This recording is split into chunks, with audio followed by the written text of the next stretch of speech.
বাংলা সিনেমার এখন পর্যন্ত সবথেকে ব্যয়বহুল সিনেমা আসতে চলেছে অভিনেতা দেবের হাত ধরে।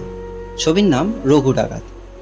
প্রথমে মনে হবে এটা হয়তো ডাকাতির সিনেমা, কিন্তু আসলে এর ভেতর লুকিয়ে আছে সমাজের অন্ধকার দিক। এক দরিদ্র পরিবার, ক্ষুধা, জমিদারের অত্যাচার, সব মিলে রঘুর শৈশবটা বেশ দুঃস্বপ্নময়।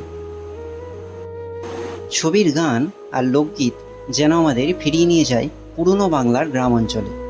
জঙ্গলের অন্ধকার, আগুনের আলোয় ডাকাতের দলের ছায়া, সবকিছু একেবারে সিনেমাটিক।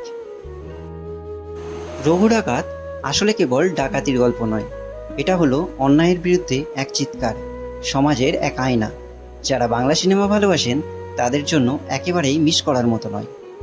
তাহলে বন্ধুরা, আজকের রিভিউটা যদি ভালো লেগে থাকে তাহলে একটা লাইক আর শেয়ার করবেন। আর অবশ্যই কমেন্টে জানাবেন, রঘু ডাকাত কি কেবল আপনার চোখে একমাত্র ডাকাত, নাকি অন্যায়ের বিরুদ্ধে এক বিদ্রোহী। দেখা হবে পরের ভিডিওতে।